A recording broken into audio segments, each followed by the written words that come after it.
तुमको भी है खबर, मुझको भी है पता, हो रहा है जुदा दोनों का रास्ता। दूर जाके भी मुझसे तुम मेरी यादों में रहना, कभी अलविदा कहना, कभी अलविदा कहना, कभी अलविदा ना कहना। तुमको भी है खबर, मुझको भी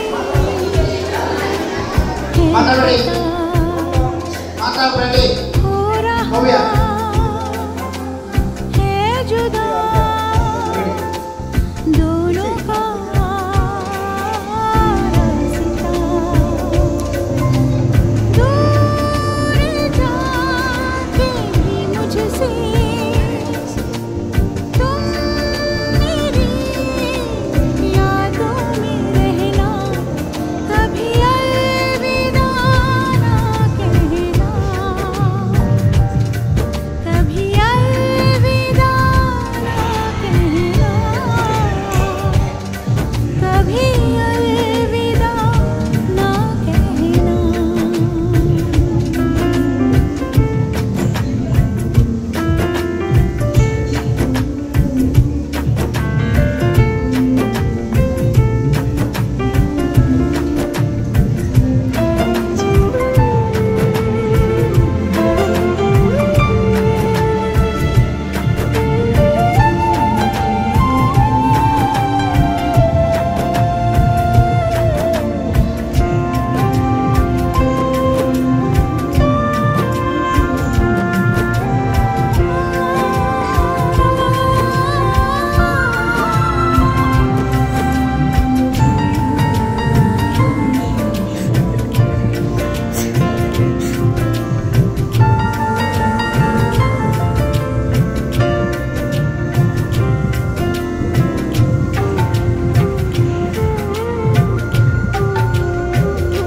जितनी थी खुशियाँ सब खो चुकी है, बस एक गम है कि जाता नहीं।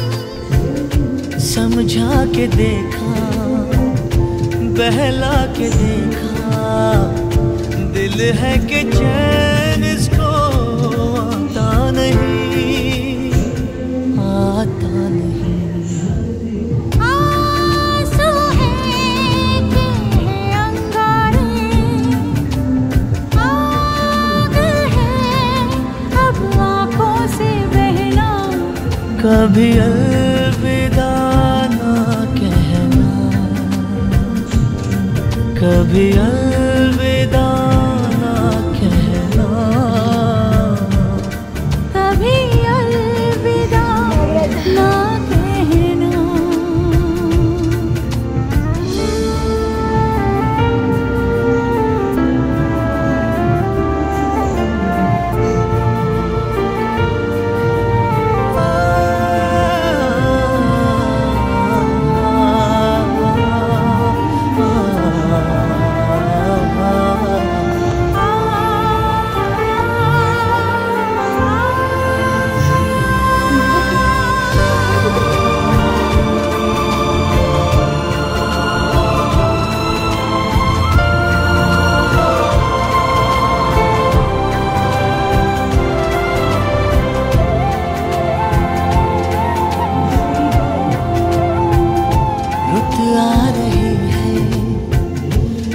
जा रही है, दर्द का मौसम बदला नहीं, रंग ये गम का इतना है गहरा, सदियों में होगा हल्का नहीं।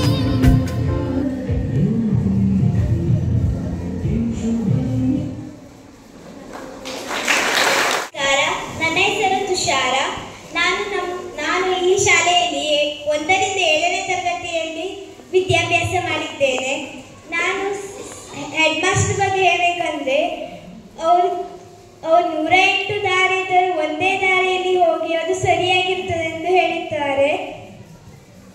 ಮತ್ತು ನಮ್ಮ ಕ್ಲಾಸ್ ಟೀಚರ್ ಚಿಂತನ ಟೀಚರ್ ಬಗ್ಗೆ ಹೇಳಬೇಕಂದ್ರೆ ಅವರು ಇಂಗ್ಲಿಷ್ ವಿಷಯವನ್ನು ನಮಗೆ ತುಂಬ ಚೆನ್ನಾಗಿ ಹೇಳಿಕೊಡುತ್ತಾರೆ. ಮತ್ತು ಜ್ಯೋತಿ ಟೀಚರ್ ಬಗ್ಗೆ ಹೇಳಬೇಕಂದ್ರೆ ಅವರು ನಮ್ಮ ಶಾಲೆಗೆ ನವೆಂಬರ್ 1ರಂದು ಆಗಮಿಸಿದ್ದರು. ಗಣಿತ ಮತ್ತು ವಿಜ್ಞಾನ ವಿಷಯವನ್ನು ತುಂಬ ಚೆನ್ನಾಗಿ ಹೇಳಿಕೊಡುತ್ತಿದ್ದರು.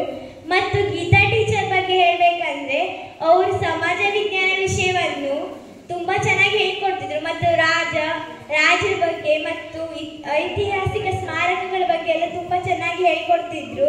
ಮತ್ತು ಹಿಂದಿ ಟೀಚರ್ ಹಿಂದಿಯನ್ನು ತುಂಬ ಚೆನ್ನಾಗಿ ಹೇಳಿಕೊಡ್ತಿದ್ರು. ಮತ್ತು ಅವರು ಹಿಂದಿಯಲ್ಲಿ ಪಾಠ ಮಾಡುತ್ತಿದ್ದಾಗ ಜೀವನದ ಮೌಲ್ಯಗಳನ್ನು ಹೇಳುತ್ತಿದ್ದರು. ಮತ್ತು ನಮ್ಮ ಶಾಲೆಗೆ ನಾಗರಾಜ್ ಸರ್ ಬಂದರು. ಅವರು ಸೈನ್ಸ್ ಅನ್ನು ಕಲಿಸಕ್ಕೆ ಬಂದರು. ಅವರು ತುಂಬ ಚೆನ್ನಾಗಿ ನಮಗೆ ಪಾಠವನ್ನು ಮಾಡುತ್ತಿದ್ದರು. ಪ್ರಯೋಗಗಳು ಮತ್ತು ವಿಜ್ಞಾನಿಗಳ ಬಗ್ಗೆ ಹೆಚ್ಚಿನ ಪರಿಚಯವನ್ನು ನೀಡಿದರು. ಮತ್ತು ನಮ್ಮ ಶಾಲೆಗೆ ಸುಜಾತ ಟೀಚರ್ ಬಂದರು. ಅವರು ಸಮಾಜ ವಿಜ್ಞಾನವನ್ನು ಕಲಿಸುತ್ತಿದ್ದರು. ಅವರು ನಮಗೆ ತುಂಬ ಚೆನ್ನಾಗಿ ಪಾಠವನ್ನು ಹೇಳಿಕೊಡುತ್ತಾರೆ. ಮತ್ತು ನಮ್ಮ ಇನ್ನಿತರ ಟೀಚರ್ಗಳು Mahalakshmi teacher, Sushma teacher, Kavitha teacher, Mala teacher ಇವರು ನಮಗೆ ಮತ್ತು ರಾಜೇಶ್ ಸರ್ ಇವರು ನಮಗೆ ಪಾಠವನ್ನು ಕಲಿಸುತ್ತಿದ್ದರು. ತುಂಬ ಚೆನ್ನಾಗಿ ಶಿಸ್ತು ಹೇಗೆ ಎಂದು ಹೇಳಿಕೊಡುತ್ತಿದ್ದರು. ಮತ್ತು ನಮ್ಮ scout master and guides captain Vinay teacher and Raghunath sir ಅವರು ತುಂಬ ಚೆನ್ನಾಗಿ ಸ್ಕೌಟ್ ಗೈಡನ್ನು ತುಂಬ ಚೆನ್ನಾಗಿ ನಮಗೆ ಹೇಳಿಕೊಡುತ್ತಿದ್ದರು ಎಂದು ಹೇಳಿ ನನ್ನ 2 ಅನಿಸಿಕೆ ಮುಗಿಸುತ್ತೇನೆ. ನಾನು ಈ ಶಾಲೆಯಲ್ಲಿ 1ನೇ ತರಗತಿಯಿಂದ 7ನೇ ತರಗತಿಯವರೆಗೆ ಕಲಿತಿದ್ದೇನೆ. ಇಲ್ಲಿ ಎಲ್ಲ ಟೀಚರ್ ನಮಗೆ ಒಳ್ಳೆ ಪಾಠ ಹೇಳಿಕೊಟ್ಟಿದ್ದಾರೆ.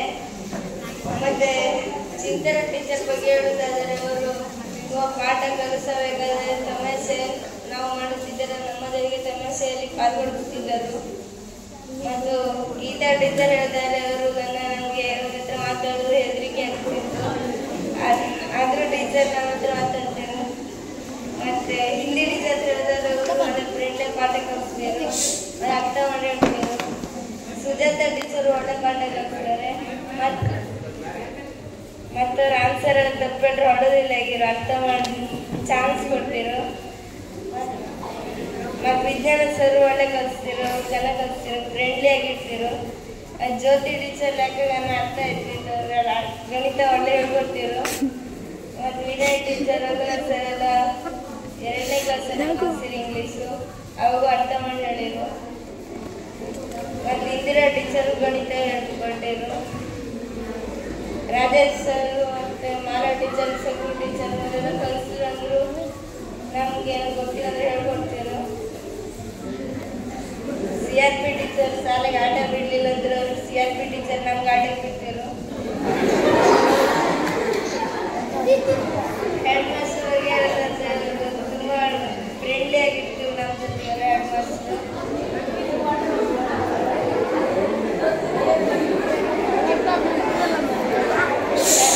ಫ್ರೆಂಡ್ಲಿ ಆಗಿರ್ತೀವಿ.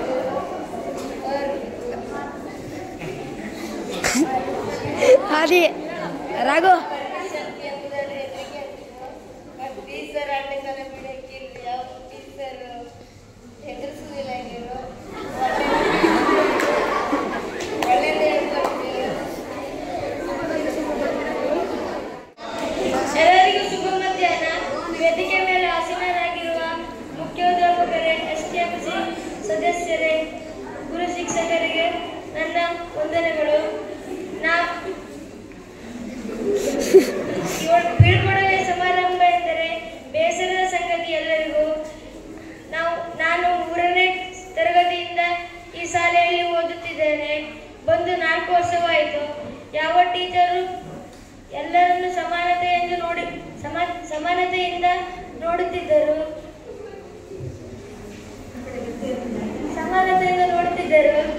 ನಮ್ಮ ಕ್ಲಾಸ್ ಟೀಚರ್ ಚಿಂತನ ಟೀಚರ್ ಬಗ್ಗೆ ಹೇಳ್ಬೇಕಂದ್ರೆ ಅವರು ನಮಗೆ ಇಂಗ್ಲಿಷ್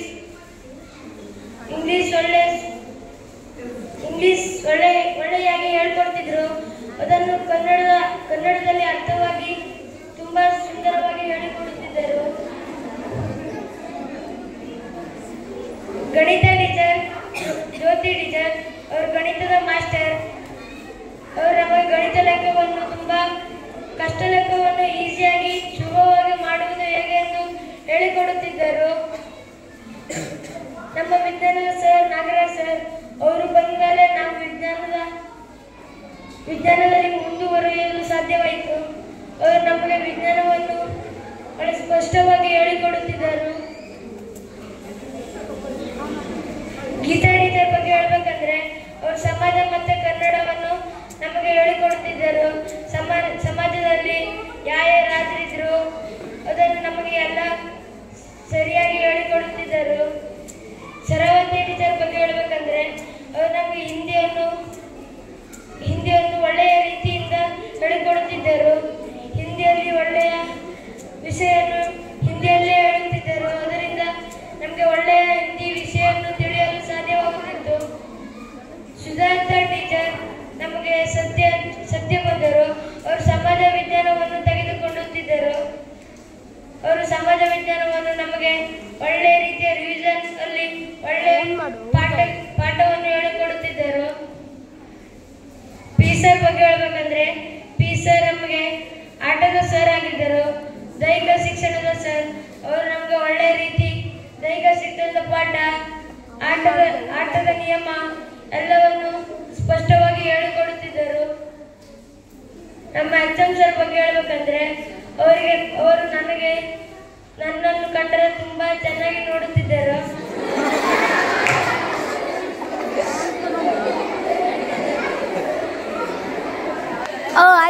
ತಪ್ಪು ಮಾಡಿದರೆ ನಮಗೆ ತಿದ್ದಿ ಹೇಳುತ್ತಿದ್ದರು. ಅವರಂದರೆ ನನಗೆ ಇಷ್ಟ. ಅವರು ಹೇಳಿಕೊಟ್ಟ ದಾರಿಯಲ್ಲಿ ನಾವೆಲ್ಲರೂ ನಡೆಯುತ್ತಿದ್ದೇವೆ. ನಾನು 3ನೇ ತರಗತಿಯಿಂದ ಬಂದಾಗ ನನಗೆ ಕಲಿಸಿದ್ದ ಎಲ್ಲ ಸರ್ಸ್ ಮತ್ತು ಕಲಿಸುತ್ತಿದ್ದ ಎಲ್ಲ ಟೀಚರ್ಸ್ಗೂ ನಾನು ಒಂದೆರಡು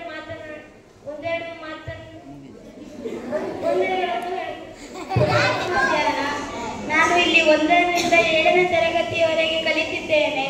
ನಮಗೆ ಇಂಗ್ಲಿಷ್ ಟೀಚರ್ ಚಿಂತನಾ ಟೀಚರ್ ತುಂಬಾ ಚೆನ್ನಾಗಿ ಪಾಠವನ್ನು ಹೇಳಿಕೊಡುತ್ತಿದ್ದರು. ಮತ್ತು ಹಿಂದಿ ಟೀಚರ್ ನಮಗೆ ಹಿಂದಿಯಲ್ಲಿ ಚೆನ್ನಾಗಿ ಪಾಠವನ್ನು ಮಾಡುತ್ತಿದ್ದರು.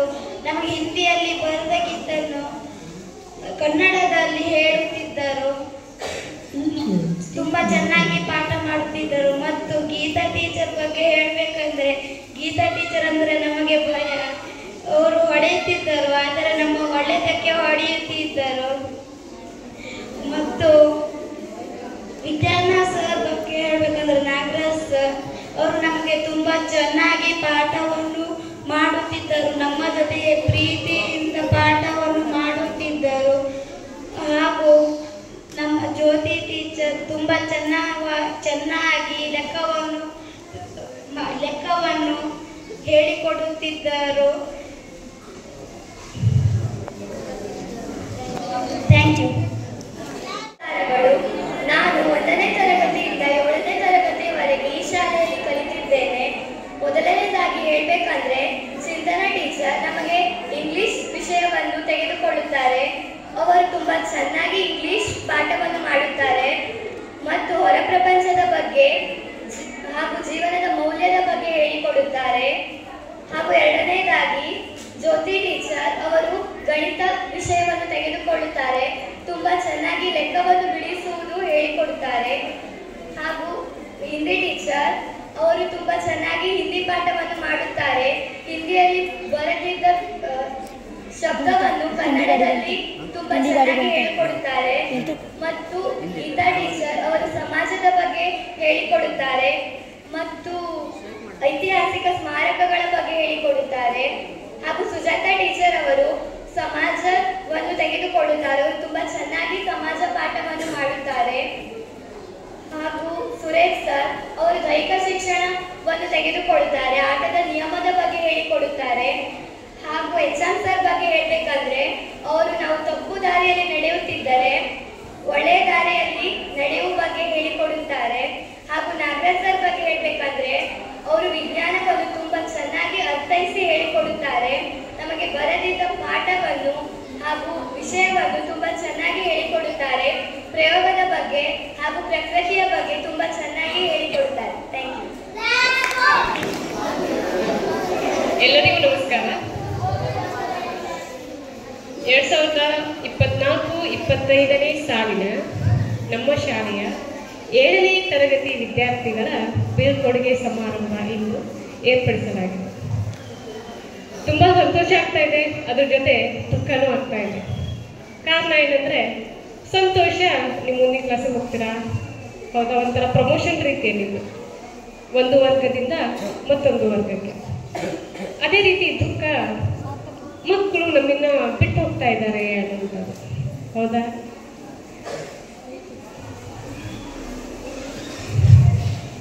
ಒಟ್ಟಾರೆಯಾಗಿ ನಾವು ಬೀಳ್ಕೊಡುಗೆ ಸಮಾರಂಭವನ್ನು ಮಾಡಲೇಬೇಕು, ಹಾಗಾಗಿ ಮಾಡ್ತಾ ಇದ್ದೇವೆ. ಶಿಕ್ಷಕ ಆತ ಎಲ್ಲವನ್ನು ಕಲಿಸ್ತಾನೆ.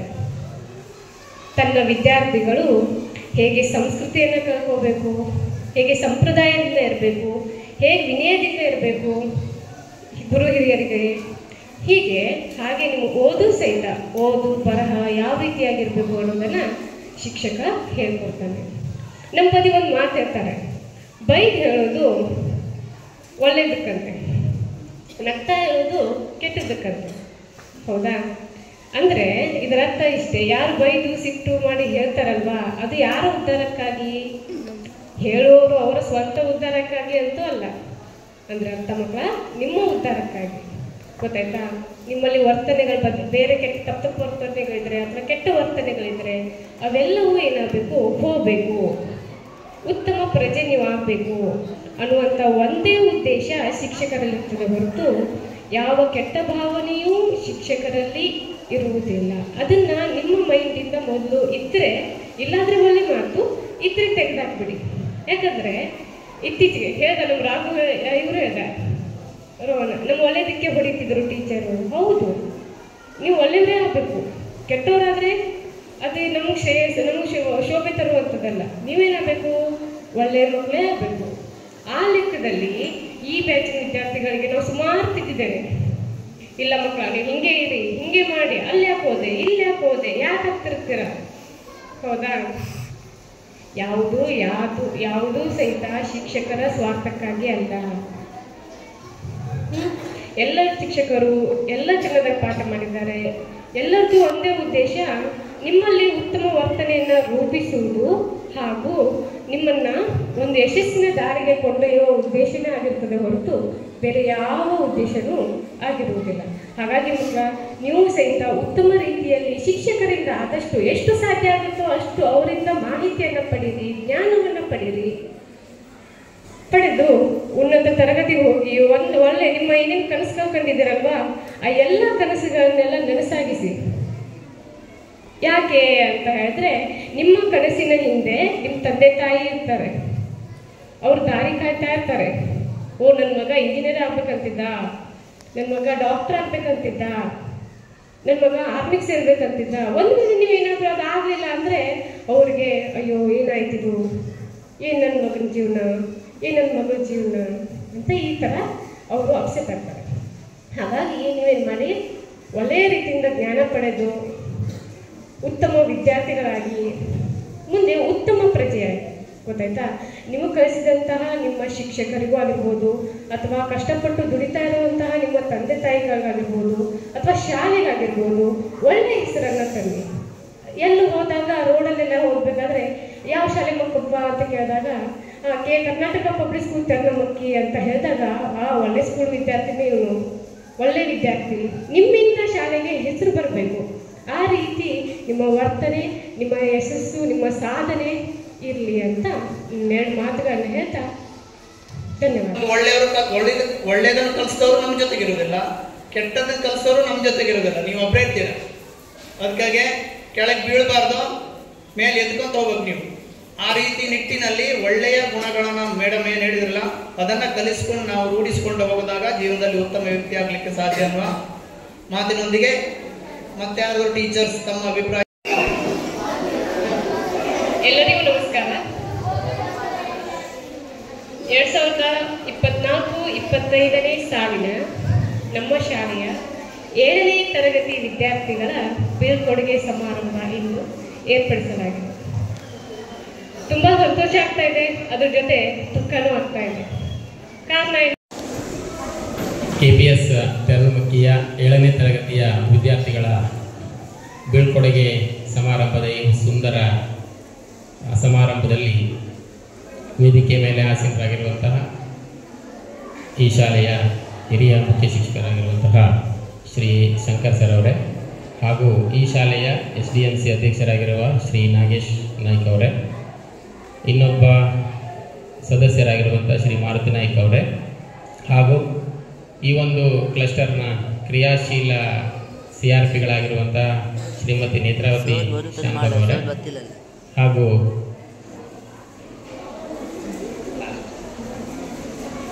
ಹಿರಿಯ ಶಿಕ್ಷಕಿಯರಾಗಿರುವಂಥ ಶ್ರೀಮತಿ ಮಾಲಾ ಮೇಡಮ್ ಅವರೇ, ಹಾಗೂ 7ನೇ ತರಗತಿಯ ವರ್ಗ ಶಿಕ್ಷಕಿಯರಾಗಿರುವಂತಹ ಶ್ರೀಮತಿ ಚಿಂತನ ಮೇಡಮ್ ಅವರೇ, ಹಾಗೂ ಬೀಳ್ಕೊಡುಗೆ ಸಮಾರಂಭದ ಒಂದು ಸಮಾರಂಭದಲ್ಲಿ ಎದುರುಗಡೆ ಕೂತ್ಕೊಂಡಿರುವಂತಹ 7ನೇ ತರಗತಿಯ ಮುದ್ದು ವಿದ್ಯಾರ್ಥಿಗಳೇ, ಹಾಗೂ ಎಲ್ಲ ಈ ಶಾಲೆಯ ಸಹೋದ್ಯೋಗಿ ಬಂಧು ಭಗಿನಿಯರೇ, ಹಾಗೂ ಭವಾನಿ ಅವರೇ ಮತ್ತು 6ನೇ ತರಗತಿಯ ವಿದ್ಯಾರ್ಥಿಗಳೇ, ಈ ಒಂದು ಕಾರ್ಯಕ್ರಮವನ್ನು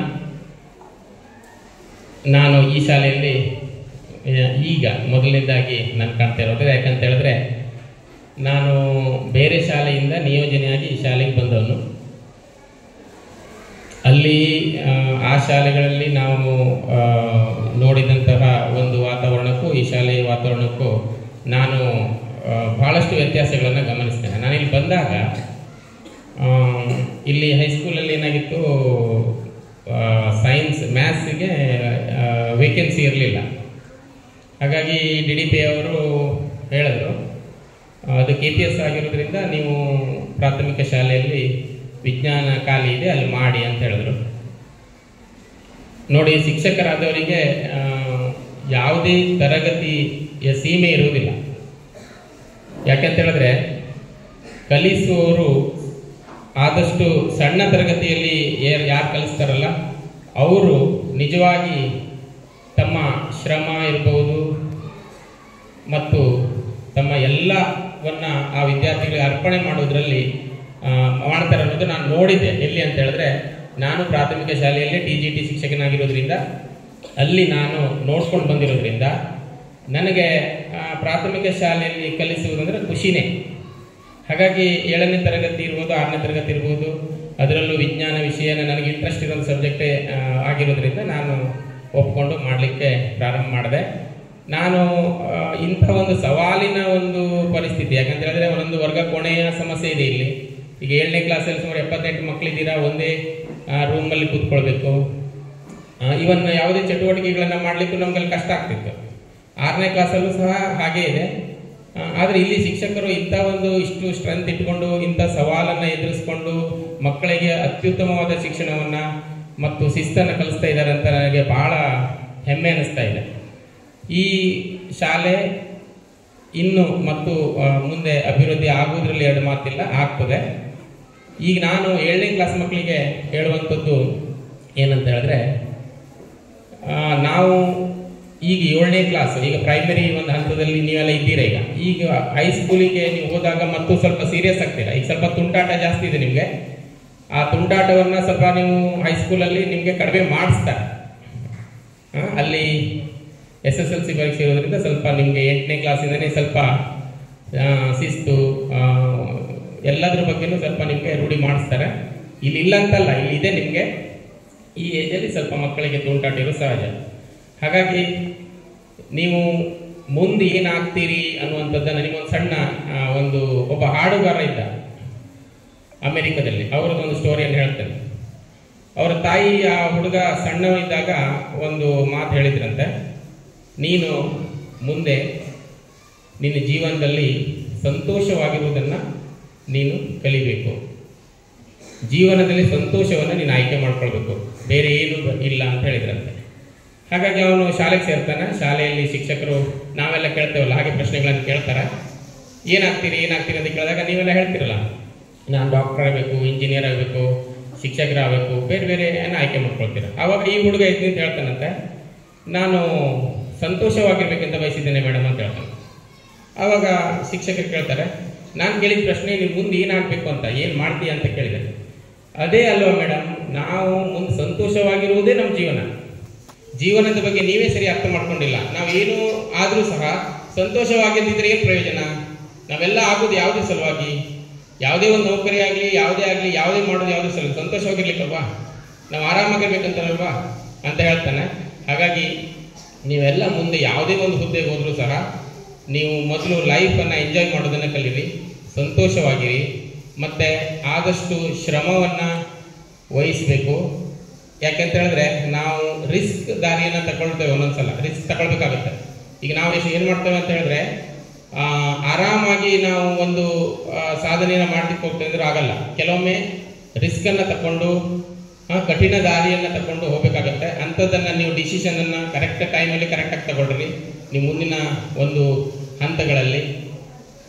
ಅದೇ ರೀತಿ ಬಂದ ಅವಕಾಶಗಳನ್ನು ಯಾವಾಗೂ ಬಿಟ್ಟುಕೊಡ್ಬೇಡಿ. ಕೆಲವೊಮ್ಮೆ ಏನಾಗುತ್ತೆ, ಅವಕಾಶಗಳು ಹೇಗೆ ಬರ್ತವೆ ಅಂತ ಹೇಳಲಿಕ್ಕೆ ಬರಲ್ಲ. ಅದಕ್ಕೂ ಸಹ ನಿಮಗೊಂದು ಕುರಿಕಾಯಿ ಹುಡುಗನ ಒಂದು ಸ್ಟೋರಿಯನ್ನು ಹೇಳ್ತೇನೆ. ಒಬ್ಬ ಕುರಿಕಾಯಿ ಹುಡುಗ, ಅವನು ದಿನಾಲು ಕುರಿಯನ್ನು ಮೇಯಿಸ್ಲಿಕ್ಕೆ ಹೋಗ್ತಾ ಇದ್ದ.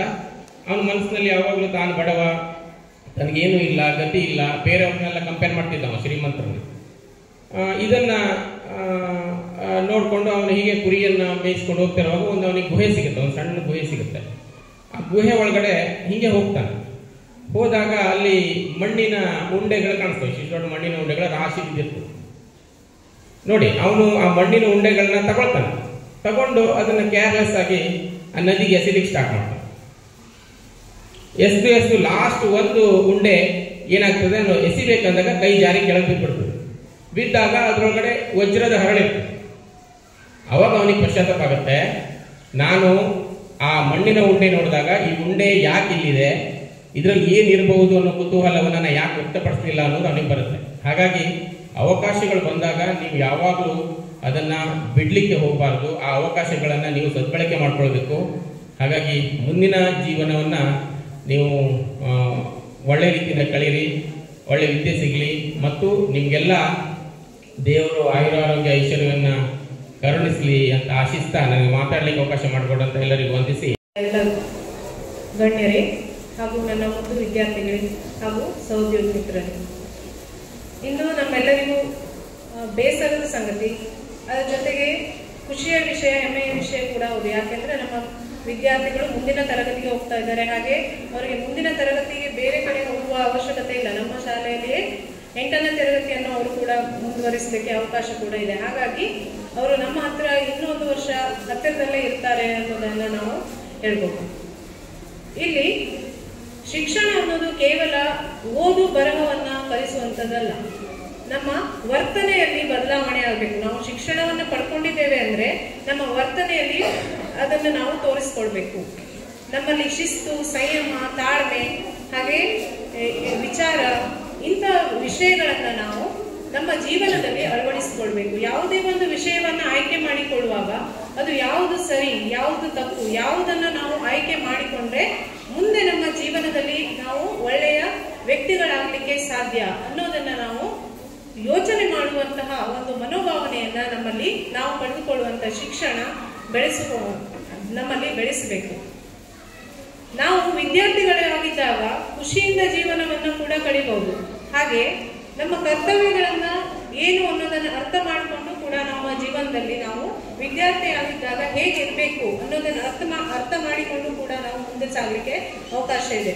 ಈ ಸಂದರ್ಭದಲ್ಲಿ ಒಂದು ಕತೆ ನೆನಪಾಗ್ತದೆ. ಉತ್ತರ ಕಾಶಿ ಅನ್ನುವಂಥ ಒಂದು ಪ್ರದೇಶದಲ್ಲಿ ಒಬ್ಬ ರಾಜ ಇದ್ದ. ಆ ರಾಜನಿಗೆ ಯಾರು ಉತ್ತರಾಧಿಕಾರಿಗಳಾಗುವ ಯಾವುದೇ ಮಕ್ಕಳು ಇರಲಿಲ್ಲ ಅವನಿಗೆ. ಆ ಊರಿನ ಜನ ಏನ್ ಮಾಡ್ತಾ ಇದ್ರು ಅಂದ್ರೆ, ರಾಜನ ನಿಧನದ ನಂತರ ಆನೆಯ ಕೈಯಲ್ಲಿ ಒಂದು ಹಾರವನ್ನು ಕೊಡ್ತಾ ಇದ್ರು. ಹಾಗೆ ಆ ಆನೆ ಯಾರ ಕೊರಳಿಗೆ ತನ್ನ ಹಾರವನ್ನು ಹಾಕ್ತದೆಯೋ ಅವನು ಅಲ್ಲಿಯ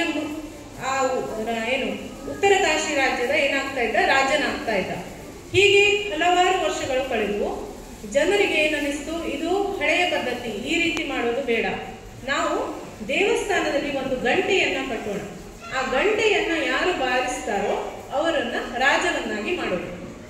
ಆದರೆ ಅಲ್ಲಿ ಒಂದು ಕಂಡೀಷನ್ ಅನ್ನ ಇಟ್ಟು, ಹಾಗೆ ಗಂಟೆಯನ್ನು ಬಾರಿಸಿ ರಾಜನಾಗುವವನು ಕೇವಲ 2 ವರ್ಷಗಳ ಕಾಲ ಮಾತ್ರ ಆ ರಾಜ್ಯದಲ್ಲಿ ಏನಾಗಿರ್ಬೋದು, ರಾಜನಾಗಿ ಆಳ್ವಿಕೆಯನ್ನ ಮಾಡಬಹುದು. ಆ 2 ವರ್ಷದಲ್ಲಿ ಅವನು ಏನ್ ಬೇಕಾದ್ರೂ ಮಾಡಬಹುದು ರಾಜನಾಗಿದ್ದಾಗ.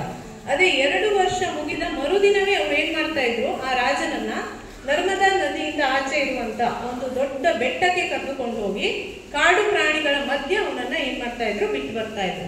ಅಂದ್ರೆ ಕಾಡು ಪ್ರಾಣಿಗಳು ಆ ರಾಜನನ್ನ ತಿಂದು ಸಾಯಿಸ್ಬಿಡ್ತಾ ಇತ್ತು. ಮತ್ತೆ ಮರುದಿನದಿಂದ ಯಾರು ಆ ಗಂಟೆಯನ್ನ ಬಾರಿಸ್ತಾರೆಯೋ, ದೇವಸ್ಥಾನದಲ್ಲಿ ಇರುವಂತ ಗಂಟೆಯನ್ನ ಯಾರು ಬಾರಿಸ್ತಾರೆಯೋ ಅವರು ಆ ರಾಜ್ಯದ ರಾಜನಾಗಿರ್ತಾ ಇದ್ರು. ಹೀಗೆ ನಡೀತಾ ಇತ್ತು. ಕೆಲವು ವರ್ಷಗಳು ಕಳೆದ ನಂತರ ಜನರಲ್ಲೂ ಕೂಡ ಭಯ ಸ್ಟಾರ್ಟ್ ಆಯ್ತು.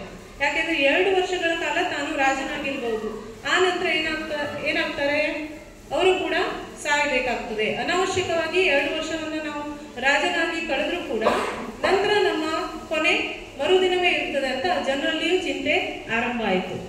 ಹೀಗಿರುವಾಗ ಯಾರು ಕೂಡ ಅಲ್ಲಿ ಗಂಟೆಯನ್ನ ಬಾರಿಸಲಿಕ್ಕೆ ಮುಂದೆ ಬರಲಿಲ್ಲ.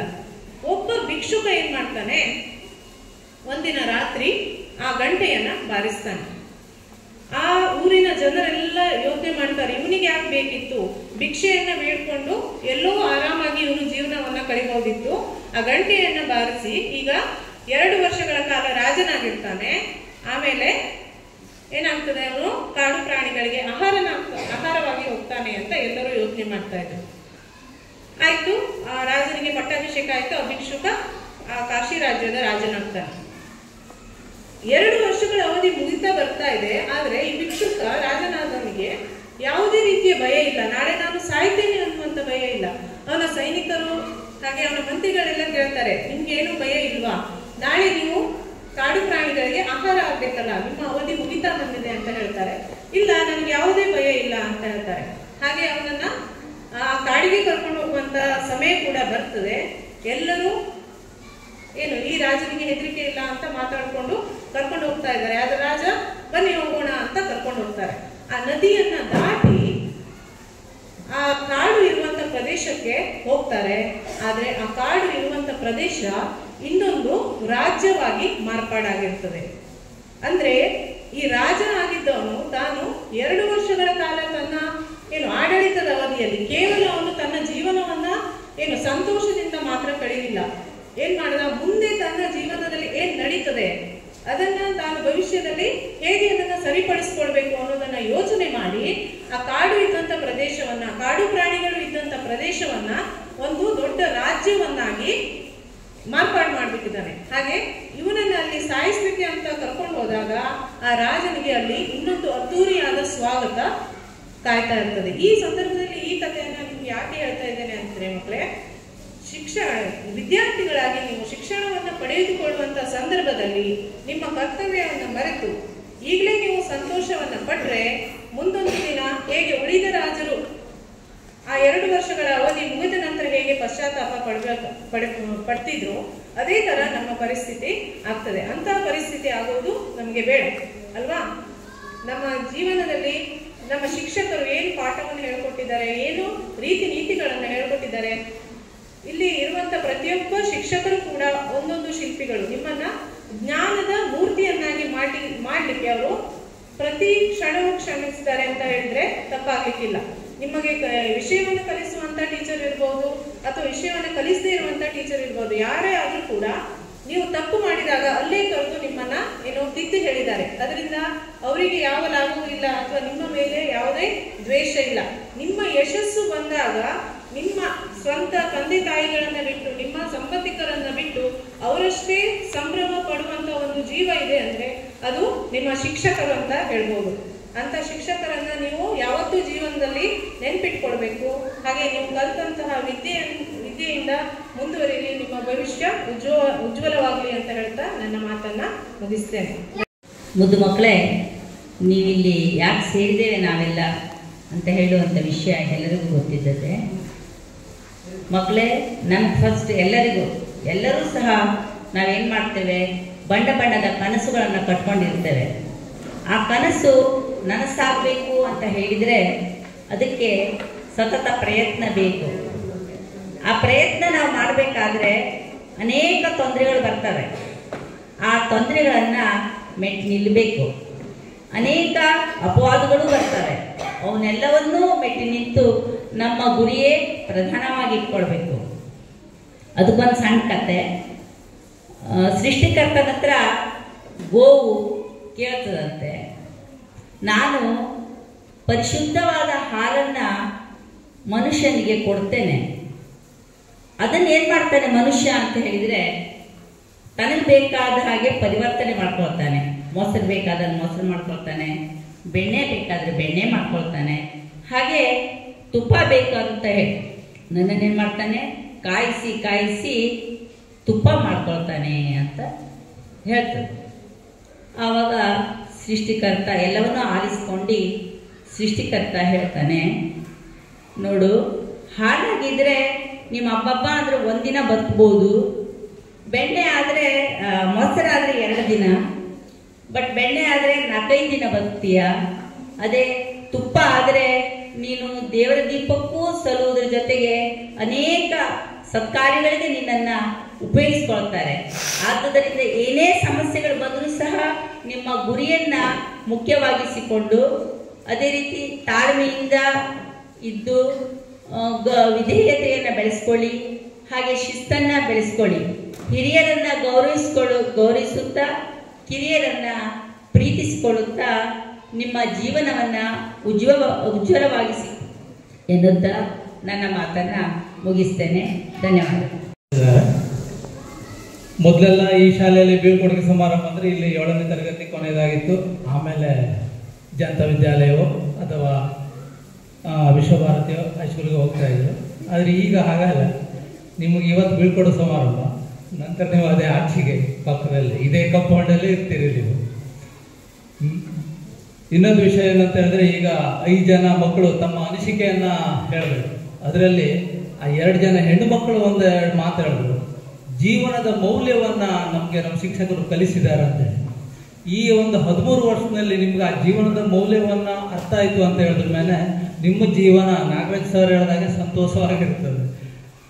ಹಾಗೆ ಇನ್ನೊಂದು ವಿಚಾರ ಏನಂತ ಹೇಳಿದ್ರೆ, ನಿಮ್ಮನ್ನು ಸಿಂಚನ ಟೀಚರ್ ಹೇಳಿದಾಗೆ ಉತ್ತರ ಕಾಶಿಯ ರಾಜ್ಯದ ಒಂದು ಉದಾಹರಣೆಯನ್ನು ಕೊಟ್ಟು ನಿಮ್ಮ ಜೀವನದ ಬಗ್ಗೆ ಹೇಗೆ ಹೇಳಿದ್ರು, ಈಗಾಗ ನಿಮ್ಮನ್ನು ಈ ಒಂದು ರಾಜ್ಯದಿಂದ ಪಕ್ಕದ ಹೈಸ್ಕೂಲ್ ರಾಜ್ಯಕ್ಕೆ ಕಳಿಸ್ತಾ ಇದ್ದಾರೆ. ನಿಮ್ಮ ಜೀವನ ಒಳ್ಳೆಯದಾಗಿರಲಿ, ಉತ್ತಮವಾಗಿರಲಿ.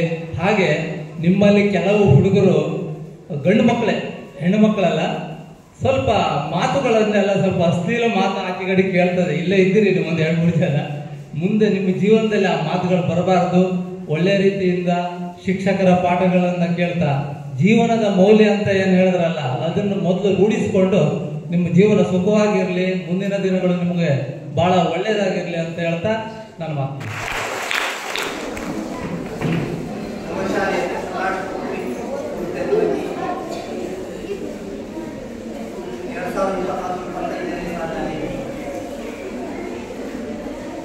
ಓದಲಿರ್ತಕ್ಕಂಥ 7ನೇ ತರಗತಿಯ ವಿದ್ಯಾರ್ಥಿಗಳ ಹೃದಯ ಸ್ಪರ್ಶಿ ಬೀಳ್ಕೊಡುಗೆ ಸಮಾರಂಭದಲ್ಲಿ ವೇದಿಕೆ ಮೇಲೆ ಆಸೀನರಾಗಿರ್ತಕ್ಕಂಥ ನಮ್ಮ ಶಾಲೆಯ ಎಸ್ಡಿಎಂಸಿಯ ಉಪಾಧ್ಯಕ್ಷರಾಗಿರ್ತಕ್ಕಂಥ ಶ್ರೀಯುತ ನಾಗೇಶ್ ನಾಯ್ಕರವರೇ, ಎಸ್ಡಿಎಂಸಿಯ ಹೆಗಲಿಗೆ ಕೊಟ್ಟು ನಮ್ಮ ಪ್ರತಿಯೊಂದು ಕಾರ್ಯಕ್ರಮದಲ್ಲಿ ಎಲ್ಲರೂ ಭಾಗವಹಿಸ್ತಾರೆ. ಅವ್ರ ಜೊತೆಗೆ ಇರ್ತಕ್ಕಂಥ ಶ್ರೀ ಮಾರುತಿ ನಾಯ್ಕರವರೇ ಹಾಗೂ ನಮ್ಮ ಕರ್ಮಕಿ ಪುರಸ್ಕೃತ ಸಮೂಹ ಸಂಪನ್ಮೂಲ ವ್ಯಕ್ತಿ ಆಗಿರ್ತಕ್ಕಂಥ ಶ್ರೀಮತಿ ನೇತ್ರಾವತಿ ಶಾಂತಾವರೇ, ನಮ್ಮ ಶಾಲೆಯ ಹಿರಿಯ ಶಿಕ್ಷಕಿಯರಾಗಿರ್ತಕ್ಕಂಥ ಶ್ರೀಮತಿ ಮಾಲಾಬಾಯಿ ನಾಯ್ಕ ಅವರು, 7ನೇ ತರಗತಿಯ ವರ್ಗದ ಶಿಕ್ಷಕಿಯರಾಗಿರ್ತಕ್ಕಂಥ ಶ್ರೀಮತಿ ಚಿತ್ರಾ ನಾಯ್ಕ ಅವರು, ನಮ್ಮ ಶಾಲೆಗೆ ನಿಯೋಜನೆಗೊಂಡ ನಮ್ಮ ಊರಿನವರೇ ಆಗಿರ್ತಕ್ಕಂಥ ಶ್ರೀಯುತ ನಾಗರಾಜ್ ನಾಯ್ಕ ಅವರೇ, ರಘುನಾಥ್ ಅವರೇ, ಯಾವತ್ತೂ ಎಲ್ಲ ನನ್ನ ಶಿಕ್ಷಕ ಬಂಧು ಭಗಿನಿಯರು ಮತ್ತು ವಿಶೇಷವಾಗಿ ಇಂದಿನ ಈ ಒಂದು ಕಾರ್ಯಕ್ರಮದ ಕೇಂದ್ರೀಕೃತ ಆಗಿರ್ತಕ್ಕಂಥ ಕೇಂದ್ರ ಬಿಂದು ಆಗಿರ್ತಕ್ಕಂಥ 7ನೇ ತರಗತಿಯ ನನ್ನೆಲ್ಲ ಆತ್ಮೀಯ ವಿದ್ಯಾರ್ಥಿನಿಯರೇ ಹಾಗೂ 5 ಮತ್ತು 6ನೇ ತರಗತಿಯ ವಿದ್ಯಾರ್ಥಿನಿಯರೇ, ಒಂದು ಹಂತದ ಶಿಕ್ಷಣ ಕಲಿಕೆ ಮುಗಿಯುತ್ತಿರತಕ್ಕಂತಹ ಸಂದರ್ಭದಲ್ಲಿ ಕೊನೆಯ ಕ್ಷಣದಲ್ಲಿದ್ದಾಗ ಆ ಕೊನೆಯ ವಿದ್ಯಾರ್ಥಿ ಜೀವನ ಅಂದರೆ ಆ ಕೊನೆಯ ತರಗತಿಯಲ್ಲಿ ವರ್ಗಾವಣೆ ಅಥವಾ ವರ್ಗಾವಣೆಗಿಂತ ಹೇಳುವಂತಂದ್ರೆ ಬೀಳ್ಕೊಡುಗೆ ಸಮಾರಂಭ ಅಂತ ಹೇಳಿದ್ರೆ ಅದು ಯಾವತ್ತೂ ಸರ್ವೇ ಸಾಮಾನ್ಯ. ಹಾಗಾಗಿ ಪ್ರತಿ ವರ್ಷ ನಾವು 7ನೇ ತರಗತಿ ಆದ್ಮೇಲೆ ಇಲ್ಲಿಂದ ಬೇರೆ ಮುಂದಿನ ವ್ಯಾಸಂಗಕ್ಕೆ ಹೋಗುವಂತಹ ಮಕ್ಕಳಿಗೆ ಬೀಳ್ಕೊಡುಗೆ ಮಾಡತಕ್ಕಂಥದ್ದು ಒಂದು ಸಂಪ್ರದಾಯ. ಹಾಗಾಗಿ ನೀವೆಲ್ಲ ಈಗ ಪರೀಕ್ಷೆ ಹತ್ರ ಇದೆ, ಹಾಗಾಗಿ ಕೆಲವೊಂದ್ಸಲ ನೀವು ಸಿಗುವುದಿಲ್ಲ. ಪರೀಕ್ಷೆ ಆದ ತಕ್ಷಣ ಯಾವ್ಯಾವುದೋ ಕಾರ್ಯಕ್ರಮದಲ್ಲಿ ಯಾವ್ಯಾವುದೋ ಸಮಾರಂಭದಲ್ಲಿ ತಾವೆಲ್ಲ ಭಾಗಿಯಾಗ್ತೇವೆ. ಹಾಗಾಗಿ ಇಂದು ಈ ಒಂದು ಹೋಳಿ ಹಬ್ಬದ ಒಂದು ಶುಭ ದಿನದಲ್ಲಿ ಈ ಒಂದು ವಿಶೇಷವಾದಂತಹ ಈ ಕಾರ್ಯಕ್ರಮ ಅಂತ ಹೇಳಿದ್ರೆ ನಾವು ಇಟ್ಕೊಂಡಿದ್ದೇವೆ, ಅದು ನಿಮಗೆಲ್ಲ ಶುಭಕರವಾಗಿ. ಹಾಗಾಗಿ ಹೋಳಿ ಹಬ್ಬದ ಶುಭಾಶಯಗಳು ಕೂಡ ನಿಮಗೆ ನಾನು ಈ ಸಂದರ್ಭದಲ್ಲಿ ತಿಳಿಸ್ತಾ, ವಿದ್ಯಾರ್ಥಿ ಜೀವನದಲ್ಲಿ ನೀವೆಲ್ಲವನ್ನ ಒಳ್ಳೆಯ ಅಂಶಗಳಿದ್ದಿರ್ಬೋದು, ಕೆಲವೊಂದು ಮಾಡಬಾರದಂತಹ ಅಂಶಗಳನ್ನು ಕೂಡ ಪ್ರತಿಯೊಂದು ವಿದ್ಯಾರ್ಥಿ ಜೀವನದ ಹಂತ ಹಂತದಿಂದಲೂ ಕೂಡ ಕಲಿತಾ ಹೋಗ್ತೀರಿ. ಕಾರ್ಯಕರ್ತರು ಮಾತಾಡಬಾರ್ದು. ನಿಮ್ಮನ್ನ ಇಲ್ಲಿ ಕೂರಿಸಿದಂತ ಉದ್ದೇಶ ಅಂದ್ರೆ ಅವ್ರಿಗೆ ಹೇಳ್ತಕ್ಕಂಥ ಏನಿದೆಯಲ್ಲ, ಅವ್ರಿಗೇನು ನಾವು ನೈತಿಕವಾದಂತಹ ಬೆಂಬಲ ಇರ್ಬೋದು, ಮನಸ್ಥೈರ್ಯ ಇರ್ಬೋದು, ಜೊತೆಗೆ ಏನೋ ಒಳ್ಳೆಯ ಅಂಶಗಳನ್ನ ಹೇಳುವಂತದ್ದನ್ನು ನೀವು ತಿಳ್ಕೊಳ್ಬೇಕು ಅಂತೇಳಿ 7ನೇ ಕ್ಲಾಸ್ ಅದೇ ಉದ್ದೇಶಕ್ಕೆ ಕೂತ್ಕೊಳ್ಳೋದು. ನೆನಪಿರು, ಮಾತಾಡಬಾರ್ದು. ನಮ್ಮಲ್ಲಿ 7ನೇ ತರಗತಿ ವಿದ್ಯಾರ್ಥಿಗಳು ಎಷ್ಟು 77-78 ಮಕ್ಕಳಿಗೆ. ಒಂದು ತರಗತಿಯಲ್ಲಿ ಸಾಮಾನ್ಯವಾಗಿ 40 ಮಕ್ಕಳು ಒಂದು ನಿಯಮದಂತೆ ಇರ್ತಕ್ಕಂಥ ಶಿಕ್ಷಣ ನಿಯಮದಲ್ಲಿ 40 ಮಕ್ಕಳಲ್ಲಿ ಒಂದೊಂದು ವರ್ಗ ವಿಂಗಡಣೆ ಮಾಡ್ತಾರೆ. ಒಂದು ತರಗತಿಯಲ್ಲಿ 78 ಮಕ್ಕಳನ್ನು ಹಾಕಿ ಪಾಠ ಕಲಿಸುವುದು ಅಂತ ಹೇಳಿದ್ರೆ ನಿಮ್ಮನ್ನು ಕಂಟ್ರೋಲ್ ಮಾಡ್ಲಿಕ್ಕೆ ಆಗ್ತಿದೆಯಾ? ಆಗ್ತದೆಯಾ? ಮುಂದ್ಗಡೆ ಮಾತಾಡಿದ್ರೆ ಮುಂದ್ಗಡೆ ನಾವು ಏನಾದ್ರು ವಿಷಯವನ್ನು ಹೇಳ್ತಾ ಇದ್ದೇವೆ, ಹಿಂದ್ಗಡೆ ಇರುತ್ತೆ ನಿಮ್ಮ ರೀತಿ ನೀತಿಗಳೇ ಬೇರೆ ಆಗಿದೆ. ಆದರೆ ಹಿಂದ್ಗಡೆ ಇರ್ತಕ್ಕಂಥ ಕೆಲವು ಮಕ್ಕಳು ಒಳ್ಳೆಯ ಸ್ವಭಾವದಲ್ಲಿರ್ತಾರೆ. ಯಾವ ಶಿಕ್ಷಕರು ನಮಗೆ ಬಹಳ ಇಷ್ಟವಾದಂತಹ ವಿಷಯ ಇದ್ರೆ ಅದು ಕನ್ನಡ ಇರ್ಬೋದು, ಗಣಿತ ಇರ್ಬೋದು, ಇಂಗ್ಲಿಷ್ ಇರ್ಬೋದು, ಹಿಂದಿ ಇರ್ಬೋದು, ವಿಜ್ಞಾನ ಇರ್ಬೋದು, ಸಮಾಜ ಇರ್ಬೋದು, ದೈಹಿಕ ಶಿಕ್ಷಣ ಯಾವುದೇ ಇರ್ಬೋದು, ಅದನ್ನು ಇಂಟ್ರೆಸ್ಟ್ ಇಂದ ಕೇಳ್ತಿರಲ್ವಾ? ಅಂತ ಮಕ್ಕಳು ಇದ್ದೀರಲ್ಲ, ಹಿಂದ್ಗಡೆ ಇದ್ರು ಕೂಡ ಮುಂದ್ಗಡೆಯೂ ಸರಿ ಬಿಡಿ, ಗಣ್ಯತೆ ಕಾಣ್ತೀರ, ನೀವೇನು ಮಾತಾಡ್ಲಿಕ್ಕೆ ಆಗೋದು. ಹಿಂದ್ಗಡೆ ಇದ್ದವರು ಇರ್ತಾರೆ, ಆದರೆ ಅವರಲ್ಲಿಯೂ ಒಳ್ಳೆಯ ಗುಣಗಳಿರ್ತವೆ.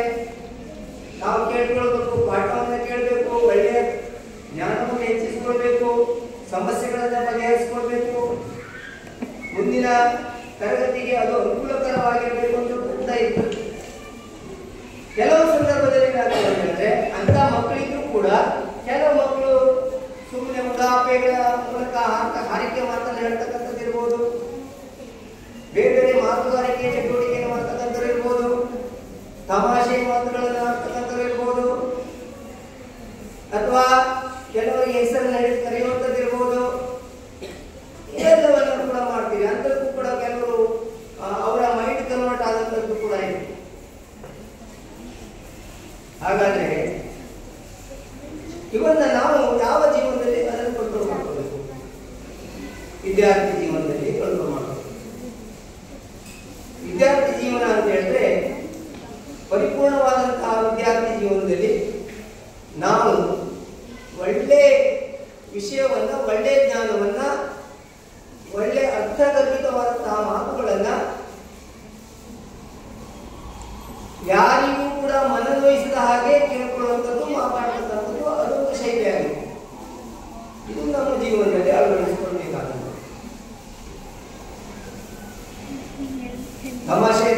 ವಿದ್ಯಾರ್ಥಿ ಜೀವನ ಸಂತೋಷವಾಗಿರ್ಬೇಕು. ಹೌದು, ಸಂತೋಷವಾಗಿರ್ಬೇಕಿದ್ರೆ ಒಳ್ಳೆ ವಿದ್ಯಾರ್ಥಿ ಆಗಿರ್ಬೇಕಲ್ಲ. ಬೇರೆ ಬೇರೆ ಮಾತುಗಳನ್ನು ಆಡಿದ್ರೆ ಹೇಗೆ ನಾವು ಒಳ್ಳೆ ವಿದ್ಯಾರ್ಥಿ ಆಗಲಿಕ್ಕೆ ಸಾಧ್ಯ ಇರ್ತದೆ ಅಲ್ವಾ? ಒಳ್ಳೆ ಬುದ್ಧಿವಂತ ವಿದ್ಯಾರ್ಥಿ ಇರ್ಬೋದು. ಕೆಲವು ಪಾಪ ತೊಂದರೆಗಳಾಗ್ತವೆ ಕೆಲವರಿಗೆ, ಕೆಲವು ಮಕ್ಕಳಿಗೆ. ಮತ್ತು ನಮ್ಮ ಇಲಾಖೆಯ ಕೆಲವು ನಿಯಮಗಳು ಕೂಡ ನಿಮಗೆ ಏನಾಗ್ತದೆ, ಹಾಗೆ ಮಾಡಿದ್ರು ಕೂಡ ನಾವು ಸುಲಭವಾಗಿ ಪಾಸ್ ಆಗಲಿಕ್ಕೆ ಆಗ್ತದೆ ಅಲ್ವಾ? ಹಾಜರಿ ಇದ್ರೆ ಆಯ್ತು, ಹಾಜರಿ ಇಲ್ಲದೆ ಇದ್ರು ಪಾಸ್ ಮಾಡ್ತೀವಿ ಅಲ್ವಾ? ಮನೆ ಹೋಗ್ತಕ್ಕಂಥದ್ದು, ಶಾಲೆ ಬಿಟ್ಟ ಮಕ್ಕಳನ್ನ ಕಲ್ತಕ್ಕಂಥದ್ದು ಇದೆಲ್ಲ ಮಾಡ್ತಾರೆ, ಪಾಸ್ ಆಗ್ಲಿಕ್ಕೆ ಆಗ್ತದೆ ಅಂತ ಹೇಳೋದು. ಹೌದು, ಬೇಕು. ಯಾವಾಗಲೂ ಕೂಡ ಶಿಕ್ಷಣದಿಂದ ವಂಚಿತರಾಗಬಾರದು ಅಂತ ಹೇಳುವಂಥದ್ದು ಇಲಾಖೆಯ ನಿಯಮ. ಅದೇ ರೀತಿಯಾಗಿ ಎಲ್ಲ ಶಿಕ್ಷಕರು ಎಲ್ಲ ವಿಷಯದ ಜ್ಞಾನವನ್ನು ಕೊಡ್ತಾರೆ ಅಲ್ವಾ? ಅವರಲ್ಲಿ ಒಂದು ಒಳ್ಳೆಯ ಮನಸ್ಸಿರ್ತದೆ. ನನ್ನಲ್ಲಿ ಕಲಿತಂತ ಮಕ್ಕಳು 100ಕ್ಕೆ 100ರಷ್ಟು ಒಳ್ಳೆಯ ಪ್ರತಿಭಾನ್ವಿತ ವಿದ್ಯಾರ್ಥಿಗಳಾಗಿ ಹೊರಹೊಮ್ಮಬೇಕು. ಮುಂದಿನ ಈಗ ವ್ಯಾಸಂಗಕ್ಕೆ ಹೋಗ್ತಿರಲ್ಲ, ಹೆಚ್ಚಿನ ವ್ಯಾಸಂಗಕ್ಕೆ ಅರ್ಥಾತ್ ನೀವು 8ನೇ ಕ್ಲಾಸ್ ಹೋಗ್ತಿರಲ್ಲ, ಅಲ್ಲಿಯೂ ಕೂಡ ಒಳ್ಳೆಯ ಹೆಸರನ್ನ ಪಡೆಯಬೇಕು. ಕೆಟ್ಟ ಭಾಷೆ ಮಾತಾಡುವಂಥದ್ದು ಬಿಡಬೇಕು, ಮತ್ತೊಬ್ಬರನ್ನ ಚುಡಾಯಿಸುವಂಥದ್ದು ಬಿಡಬೇಕು, ಮತ್ತೊಬ್ಬರನ್ನ ಹೇಳಿಸುವಂಥದ್ದು ಬಿಡಬೇಕು. ಇವೆಲ್ಲ ಬಿಟ್ಟರೆ ಮಾತ್ರ ನಾವು ಒಳ್ಳೆಯ ಒಂದು ಮಾರ್ಗದಲ್ಲಿ, ಸನ್ಮಾರ್ಗದಲ್ಲಿ ಬೆಳೆಯಲಿಕ್ಕೆ ಸಾಧ್ಯ ಆಗ್ತದೆ ಅಂತಕ್ಕಂಥದ್ದು ನಾವು ವಿದ್ಯಾರ್ಥಿ ದಿಸೆಯಲ್ಲಿ ಕಲಿಬೇಕಾದಂಥ ಅದನ್ನ ನೀವು ಅನುಸರಿಸ್ತೀವಿ. ಇದು ಮಾಡಿದರೆ ನೀವು ಪರಿಪೂರ್ಣವಾದ ವಿದ್ಯಾರ್ಥಿ ಜೀವನವನ್ನು ನಿಮ್ಮ ಜೀವನದಲ್ಲಿ ಅಳವಡಿಸ್ತೀರಿ. ಒಳ್ಳೆಯ ವಿದ್ಯಾರ್ಥಿಗಳಾಗ್ತೀರಿ. ತಂದೆ ತಾಯಿಯರಿಗಿರ್ಬೋದು, ನಿಮ್ಮ ಸಮಾಜದಲ್ಲಿ ಇರ್ಬೋದು, ಶಾಲೆಗಿರ್ಬೋದು, ಕಲಿತಂಥ ಶಿಕ್ಷಕರಿಗೂ ಕೂಡ ಒಳ್ಳೆಯ ಹೆಸರು ಕೂಡ ಬರಲಿಕ್ಕೆ ಸಾಧ್ಯ. ಇದನ್ನು ನೀವು ಮಾಡಬೇಕು. ಈಗ ನಿಮ್ಮ ವಯಸ್ಸು ಏನಿದೆ ಅಂತ ಹೇಳಿದ್ರೆ ಮೆಚುರಿಟಿ ಆಗಿದೆ. ಉದಾಹರಣೆ ನಾವು ಹೇಳಿದ್ರೆ ಹೇಳ್ತಾ ಇರಲಿಕ್ಕೆ ಅಂತ ಒಂದು ಭಾವನೆ ಇರ್ತದೆ ಕೆಲವರಿಗೆ. ಕೆಲವರಿಗೆ ತಾವು ಓದಬೇಕು ಅಂತ ಓದಿರ್ತದೆ.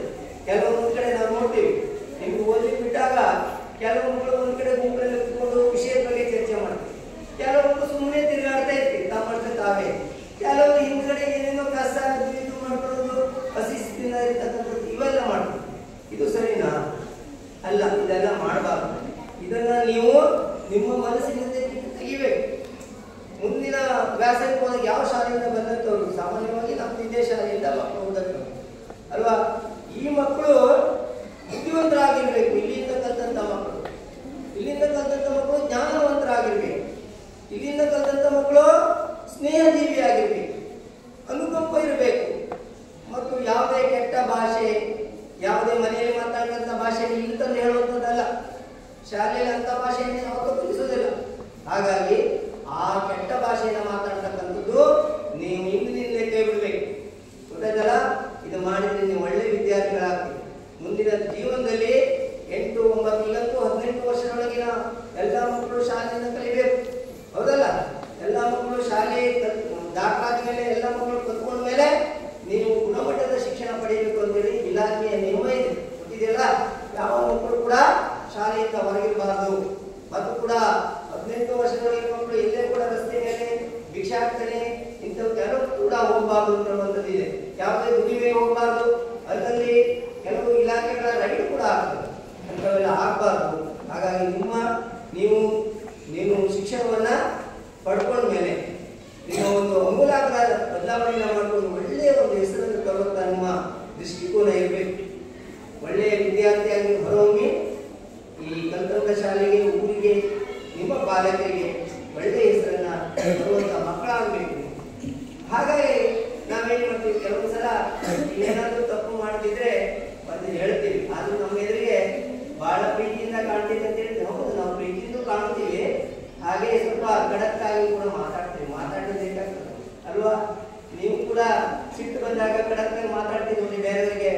ಕೆಲವರು ಬೋಳ್ ಮೇಲೆ ಹೊಡಿತೀವಿ, ನಾವು ಹೊಡೆಯಕ್ಕೆ ಹೋಗಲ್ಲ, ಮಾತಿನಿಂದಲೇ ಹೇಳ್ತೀವಿ, ಚಾಟಿ ಬೀಸ್ತೀವಿ ನಾವು ಅಲ್ವಾ? ಹಾಗಾಗಿ ಅಂಥವ್ಯಾವುದಕ್ಕೂ ಕೂಡ ಅವಕಾಶವನ್ನ ಮಾಡಿಕೊಡಬಾರ್ದು. ಒಳ್ಳೆ ರೀತಿಯ ಒಳ್ಳೆ ಮಕ್ಕಳಾಗಿ ನೀವು ಹೊರಹೊಮ್ಮಬೇಕು. ನಾಳೆ 8ನೇ ತರಗತಿಗೆ ಹೋದಾಗ ಈ ಶಾಲೆಯಿಂದ ಕಲಿತಂತ ಶಿಕ್ಷಕರನ್ನ ನೆನೆಯಬೇಕು, STMC ಅವರನ್ನ ನೆನೆಯಬೇಕು, ಗುರು ನಿಮ್ಗೆ ಯಾರ್ಯಾರು ಮಾರ್ಗದರ್ಶನ ಮಾಡಿರ್ತಾರ ಅವರೆಲ್ಲವನ್ನ ನೆನಬೇಕಾದ್ದು ನಿಮ್ಮೆಲ್ಲ ಧರ್ಮ, ನಿಮ್ಮೆಲ್ಲ ಕರ್ತವ್ಯ ಕೂಡ ಅದನ್ನ ನೀವು ಪರಿಪಾಲನೆ ಮಾಡಬೇಕಾದ್ದು ಅತ್ಯಂತ ಅವಶ್ಯ. ಈಗ ನೀವು ಬಹಳ ಪ್ರಬುದ್ಧ ರೀತಿಯಲ್ಲಿ ಬೆಳೀತಾ ಇದ್ದೀರಿ, ಜ್ಞಾನವಂತರಾಗ್ತಾ ಇದ್ದೀರಿ, ನೀವು ಏನಂತ ಥಿಂಕಿಂಗ್ ಪವರ್ ಜಾಸ್ತಿ ಆಗ್ತಾ ಇದೆ ಅಲ್ವಾ? ಹಾಗೆ ಅದನ್ನ ಬೆಳೆಸ್ಕೊಳ್ಬೇಕು. ಈಗ ಸಾಕಷ್ಟು ಕೆಲವು ಸ್ಪರ್ಧೆಗಳನ್ನು ಇಟ್ಟಾಗ ನೀವೆಲ್ಲ ಭಾಗವಹಿಸಿದ್ರಿ, ಎಷ್ಟು ಚಂದ ಭಾಗವಹಿಸಿದ್ರಿ, ಒಳ್ಳೆ ಮಕ್ಕಳು ನೀವು. ಆಕ್ಚುಲಿ ನಿಮ್ಮಲ್ಲಿ ಆ ಸಾಮರ್ಥ್ಯ ಇದೆ. ನೀವು ಬೆಳಿಬೇಕಂತ ಛಲ ಇಟ್ಬಿಟ್ರೆ, ಆ ಗುರಿ ಇಟ್ಕೊಂಡ್ಬಿಟ್ರೆ ನೀವು 100% ನೀವು ಏನಾಗ್ತೀರಿ, ಒಳ್ಳೆಯ ಮಕ್ಕಳಾಗಿ ಹೊರಹೋಗ್ತೀರಿ ಅಂತ ಹೇಳ್ಬೋದು. ಮತ್ತು ಎಲ್ಲದರಲ್ಲೂ ಸಾಧನೆಯನ್ನು ಮಾಡ್ತೀರಿ. ಫೀಸಿನಲ್ಲೆಲ್ಲ ನೋಡಿ, ನಾವು ರಾಘವೇಂದ್ರ ನಾಯಕನಿಗೆ ಯಾವತ್ತು ಹೇಳ್ತಾ ಇರ್ತೀವಿ, ಆದರೆ ಆಕ್ಚುಲಿ ಅವ 200 ಗುರಿ ಮಾಡಿಕೊಂಡ್ರೆ ಪರ್ಫೆಕ್ಟ್ ಆಗ್ತಾನೆ. ಎಲ್ಲ ಮಕ್ಕಳು, ನಮ್ಮ ಒಬ್ಬನೇ ಅಂತ ಅಲ್ಲ, ಎಲ್ಲ ಹೆಣ್ಮಕ್ಳು ಕೂಡ ಒಳ್ಳೆಯವರಿದ್ದೀರಿ. ಹಾಗಾಗಿ ಆ ಓದುವ ಹವ್ಯಾಸವನ್ನ, ಒಳ್ಳೆಯ ಪುಸ್ತಕವನ್ನ ಓದುವಂತ ಹವ್ಯಾಸವನ್ನ ನಾವೆಲ್ಲ ಬೆಳೆಸ್ಕೊಳ್ಬೇಕು ಅನ್ನುವಂಥ ಮಾತನ್ನ ಈ ಒಂದು ಸಂದರ್ಭದಲ್ಲಿ ಹೇಳ್ತಾ ಇದ್ದೀನಿ. ಇನ್ನೊಂದು ಏನಂದ್ರೆ, ಗುರುಗಳಿಗೆ ಗೌರವ ಕೊಡ್ತಕ್ಕಂಥದ್ದಿರ್ಬೋದು, ಹಿರಿಯರಿಗೆ ಗೌರವ ಕೊಡ್ತಕ್ಕಂಥದ್ದಿರ್ಬೋದು. ಮತ್ತು ಇನ್ನೊಂದು ಏನಂತ ಹೇಳಿದ್ರೆ, ಒಂದು ಇದಿದೆ ಗಾದೆ ಮಾತು, ಹರ ಮುಗಿದರೆ ಗುರು ಕಾಯುವ ಅಲ್ಲ, ಗುರು ಮುಗಿದರೆ ಹರ ಕಾಯುವುದಿಲ್ಲ. ಅಂದ್ರೆ ಒಂದು ಸಿಟ್ಟು ತರಿಸುವಂತ ಕೆಲಸವನ್ನ ಮಾಡಬಾರ್ದು. ಆ ಬೆಳೆದಂತ ಒಳ್ಳೆಯ ಅಂಶವನ್ನ ನೀವು ನಿಮ್ಮ ಜೀವನದಲ್ಲಿ ಅಳವಡಿಸಿಕೊಳ್ಳಿ ಅಂತ ಹೇಳ್ತಾ, ನಿಮ್ಮೆಲ್ಲರ ಜೀವನ ಪರಿಪೂರ್ಣವಾಗಲಿ ಮತ್ತು ಒಳ್ಳೆಯ ಮಕ್ಕಳಾಗಿ ಒಮ್ಮೆ ಮತ್ತು ಶಿಸ್ತನ್ನು ರೂಪಿಸ್ಕೊಳ್ಳಿ. ಅದು ಬಹಳ ಮುಖ್ಯ. ಶಿಸ್ತನ್ನ ಸುಮ್ಮನೆ ಹ್ಯಾಶ್ ಟ್ಯಾಗ್ ಅಂತ ಬೇರೆ ಮಾಡ್ಲಿಕ್ಕೆ ಹೋಗಬೇಡಿ. 8ನೇ ಕ್ಲಾಸ್ ಹೋದ್ಮೇಲೆ ನೀವೇನು 18 ವರ್ಷದ ವಯೋಮಿತಿಯೊಳಗೆ ಮಕ್ಕಳಾಗಿರ್ತೀರಿ, 10ನೇ ಕ್ಲಾಸ್ ವರೆಗೆ ಶಿಸ್ತಾಗಿರಿ, ಒಳ್ಳೆ ಮಕ್ಕಳಾಗಿ ಹೊರಹೊಮ್ಮಿ ಅಂತ ಹೇಳುವಂತ ಮಾತನ್ನ ಹೇಳ್ತಾ ಬಹಳ ಹೊತ್ತಾಗ್ತದೆ. ಹಾಗಾಗಿ ಮತ್ತೆ ಮಾತಾಡೋದಿಲ್ಲ. ನೀವು ಒಳ್ಳೆಯದಾಗಿ, ಶುಭವಾಗಲಿ ಮತ್ತು ಒಳ್ಳೆಯ ಮಕ್ಕಳಾಗಿ, ಜ್ಞಾನವಂತರಾಗಿ ಹೇಳುವಂತ ಮಾತನ್ನ ಹೇಳ್ತಾ ನನ್ನ ಒಂದೆರಡು ಮಾತನ್ನು ಮುಗಿಸ್ತೇನೆ. ಜೈ ಹಿಂದ್. ನಿಮ್ಮೆಲ್ಲರಿಗೂ ಒಳ್ಳೆಯದಾಗಲಿ. ಧನ್ಯವಾದಗಳು. ಈಗಾಗಲೇ ಸರ್ ಎಲ್ಲ ತುಂಬ ವಿಷಯವನ್ನ ಹೇಳಿದ್ದಾರೆ. ಅದನ್ನೆಲ್ಲ ಇಲ್ಲೇ ಬಿಟ್ಟು ಹೋಗ್ಬೇಡಿ, ಯಾಕಂದ್ರೆ ಇದು ನಿಮ್ಮ ಜೀವನಕ್ಕೆ ಬೇಕಾಗುವಂಥ ವಿಷಯಗಳು. ಇಲ್ಲಿ 7ನೇ ಕ್ಲಾಸ್ ಮತ್ತು ಬಹಳ ದೂರ ಹೋಗಬೇಕಂತೇನಿಲ್ಲ. ಈಗ ನನ್ನ ಮಾತನ್ನ ಕೇಳಿದ್ರು, ಇಲ್ಲ ಪಕ್ಕದಲ್ಲೇ ಸ್ಕೂಲ್ ಇದೆ, ಇದೇ ಗ್ರೌಂಡಲ್ಲೇ ಇರ್ಬೋದು. ಹಾಗೆ ಎಲ್ಲ ವಿದ್ಯಾರ್ಥಿಗಳು ತಮ್ಮ ವಿದ್ಯೆಯನ್ನ ಒಳ್ಳೆ ರೀತಿಯಿಂದ ಕಲಿತು ಮುಂದುವರುವ ದಿನದಲ್ಲಿ ಈ ಶಾಲೆಯ ಶಿಕ್ಷಕರ ಹೆಸರನ್ನು ಒಳ್ಳೆ ರೀತಿಯಲ್ಲಿ ಉಪಯೋಗಿಸಿಕೊಂಡು ನೀವು ಸಹಿತ ಒಳ್ಳೆ ರೀತಿಯಲ್ಲಿ ಮುಂದುವರಬೇಕಂತ ಶುಭ ಹಾರೈಸುತ್ತಾ ನನ್ನ ಒಂದೆರಡು ಮಾತುಗಳನ್ನು ಮುಗಿಸ್ತೀನಿ. 2024-25ನೇ ಸಾಲಿನ KPS ತೆರನಮಕ್ಕಿ ಶಾಲೆಯ 7ನೇ ವರ್ಗದ ವಿದ್ಯಾರ್ಥಿಗಳಾದ ನಾವು ಈ ಶಾಲೆಯ ಹಿರಿಯ ವಿದ್ಯಾರ್ಥಿಗಳಿಗಾಗಿ ಹಿರಿಯರಿಗೆ ಶಿಕ್ಷಕರಿಗೆ ಗೌರವ ನೀಡುತ್ತಾ ಕಿರಿಯರನ್ನು ಪ್ರೀತಿಯಿಂದ ಕಾಣುತ್ತಾ ಶಾಲೆಯ ವಸ್ತುಗಳ ರಕ್ಷಣೆಯ ಜವಾಬ್ದಾರಿ ವಹಿಸಿಕೊಂಡು ಶಾಲೆಯಲ್ಲಿ ನಡೆಸಿದ ಕಾರ್ಯಕ್ರಮಗಳ ಸಂಘಟನೆಯ ಜವಾಬ್ದಾರಿಯನ್ನು ವಹಿಸಿಕೊಂಡು ವಿದ್ಯಾಭ್ಯಾಸ ಮಾಡುತ್ತಾ ಬಂದಿದ್ದೇವೆ. ಮುಂದಿನ ವರ್ಷದ ಹಿರಿಯ ವಿದ್ಯಾರ್ಥಿಗಳಾಗುವ ನಿಮಗೆ ಇಂದು ಈ ದಿನ ದೀಪದಾನ ಮಾಡುವ ಮೂಲಕ ಈ ಜವಾಬ್ದಾರಿಯನ್ನು ಸಾಂಕೇತಿಕವಾಗಿ ವಹಿಸಿಕೊಡುತ್ತಿದ್ದೇವೆ. 6ನೇ ತರಗತಿಯ ವಿದ್ಯಾರ್ಥಿಗಳು 6 ಜನ ವಿದ್ಯಾರ್ಥಿಗಳು ಬಂದು ಎದುರಿಗೆ ಬಂದು ನಿಲ್ಲಬೇಕು.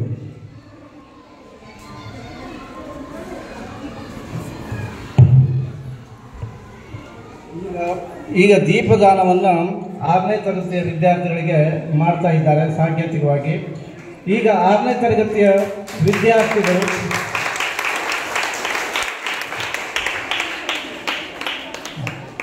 ನಾನು ಹೇಳಿಕೊಟ್ಟ ಹಾಗೆ 6ನೇ ತರಗತಿಯ ವಿದ್ಯಾರ್ಥಿಗಳು ಹೇಳಬೇಕು. 2024-25ನೇ ಸಾಲಿನ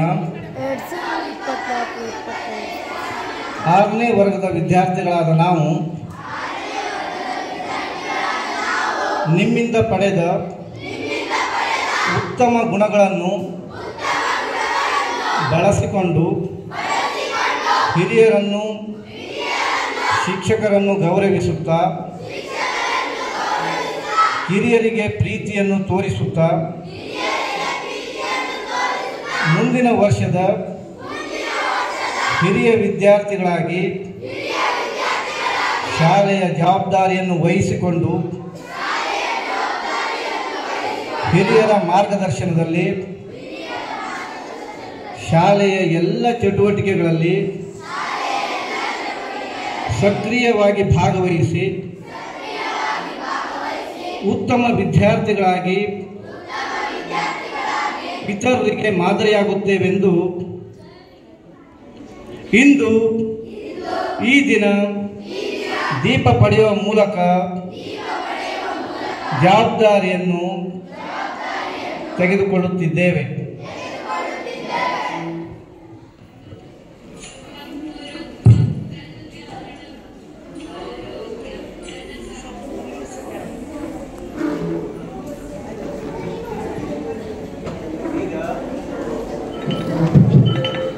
ವಿದ್ಯಾರ್ಥಿಗಳು ಬರೀಗೆ ಬಾಯ್ದು ದೀಪವನ್ನು ಕಳಿಸಿ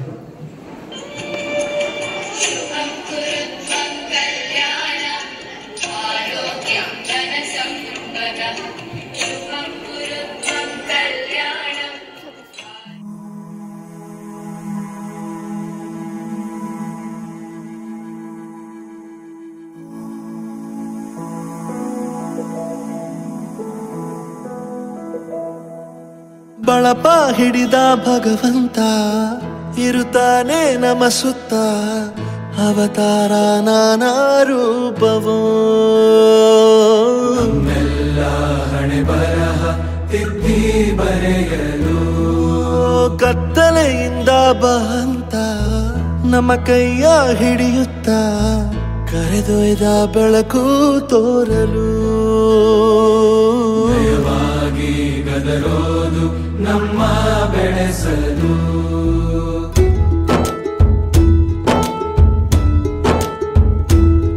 ಭಾಷೆ ಅಮೃತ ಕುಡಿಸೋ ತಾಯಾಗಿ ಭಾಷೆ ಅಮೃತ ಕುಡಿಸೋ ತಾಯಾಗಿ ಭವಿಷ್ಯ ಬರೆವಂತ ತಂದೆನೋ ಆಗಿ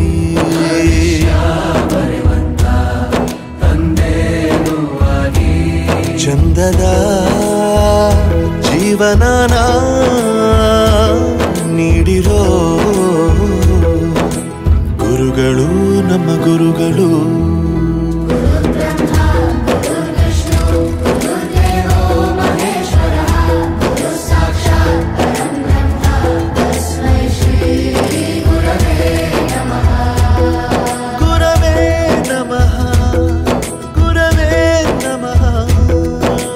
ಬಳಪ ಹಿಡಿದ ಭಗವಂತ ಇರುತ್ತಾನೆ ನಮ ಸುತ್ತ ಅವತಾರ ನಾನಾ ರೂಪವೋ ಹಣೆ ಬರಹ ತಿದ್ದಿ ಬರೆಯಲು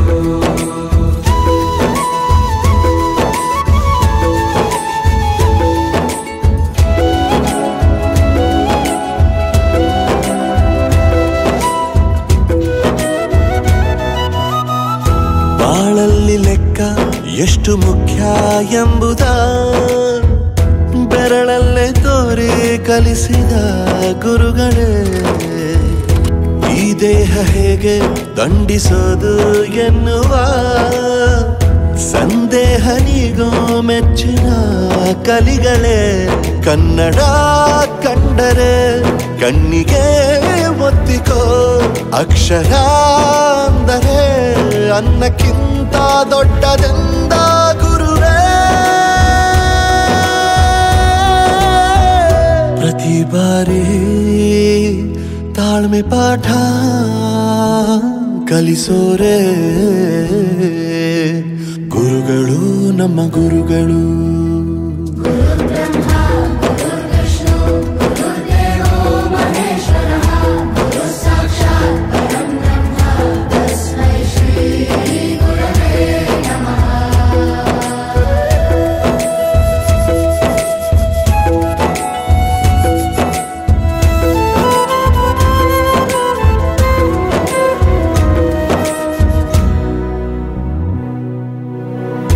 ಇತಿಹಾಸದಲ್ಲಿ ಆದ ತಪ್ಪು ತಿಳಿಸುತ್ತಾ ನಮ್ಮೆಲ್ಲ ನಾಳೆ ರೂಪಿಸೋ ಋಷಿಗಳೇ ಭೂಗೋಳದಲ್ಲಿ ಕಕ್ಷೆಯಲ್ಲಿ